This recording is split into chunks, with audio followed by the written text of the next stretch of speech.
2 million encounters and releases under your watch. So not including the Title 42 expulsions, not including violent criminals. Of those 2 million plus that you've encountered and released, how many have you told to go home? Congressman, individuals who are released are placed in immigration enforcement proceedings under the law where they can make their claim for relief. If their claim for relief is not satisfied, they are subject to removal from the United States. Right, subject to removal sounds very different than actually removed. So I'm not interested in the process. I'm not interested in what people are subject to. 2 million people encountered and released. Not the expulsions under Title 42, not the criminals. How many of those people have you deported? So, Congressman, a few points. Number one. Just how many of the people? I just want to know how many. It's just a number. Congressman, we are dealing with a completely broken immigration system. I get it. No, Mr. Secretary, I'm not going to let you burn my 5 minutes. Do you know the answer? Do you know the number of people out of that 2 million that you've removed that aren't criminals? I do know that we have removed more aggravated felons. Right, I'm not asking about them. I've caveated that away, because here's what I'm sort of getting and what your non-responsiveness is demonstrating. The Mayorkas doctrine is this.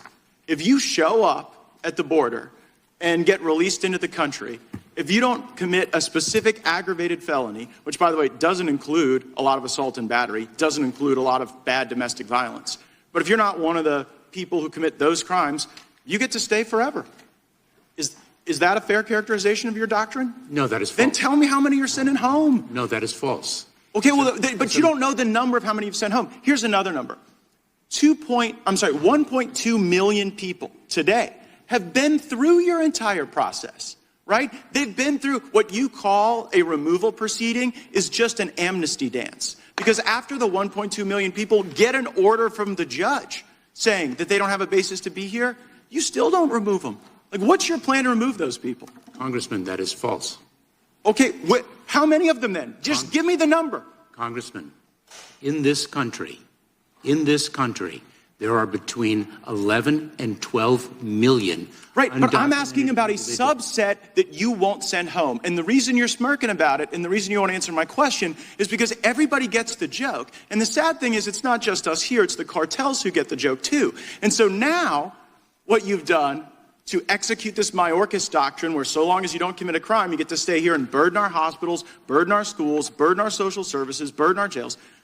You've sent the message to the cartels, and then you've taken this app and you've digitized illegal immigration and you've scaled it to the moon. Like this app that you've got everybody downloading is like the Disney Fast Pass into the country, never to be subject to actual removal, just removal proceedings as you call them. That app doesn't do any search of their criminal history in their home country, does it? Congressman, I disagree with everything you have said. Well, I'm sure, but just answer the question. Does the app that you are out there promoting do any search of people's criminal history in their home country? Congressman, Customs and Border Protection screens and vets individuals whom they encounter. Your app, it either has the functionality to test their criminal history in their home country or it doesn't. By the way, if it did, you'd have already told me. It doesn't. And then the other epic failure of this that's empowered the cartels is that in these processing centers you've set up in other countries to just wave them all in at a rapid pace, you've had to shut them down in Nuevo Laredo because the cartels were standing outside extorting people. Isn't that right? Congressman, that is false. Oh, really? So why did you shut down that facility in Nuevo Laredo? And the point of safe, orderly, and lawful pathways is to reduce the number of encounters at our southwest border. But wait a second. You've just shifted those encounters because right now, for the first time in modern history, more people are showing up at the ports of entry than running through some bush in Yuma, Arizona. And the reason they're showing up at the ports of entry is because you've got the turnstile open, where so long as they've gone and downloaded this app, you just let them in. I got one final question for you, and it's an important one. Is Mexico an ally in this fight against illegal immigration? Yes, it is. So, I mean, it's hilarious and somewhat troubling that you say that because, like, I'm looking at the El Chapo trial where President Nieto took a $100 million bribe from the Sinaloa cartel. Do you think that the subsequent presidents following Nieto weren't offered a bribe by the cartel or didn't take the bribe? Congressman, I disagree with everything you have said. Right, but you can disagree all you want, but what you won't provide is any number.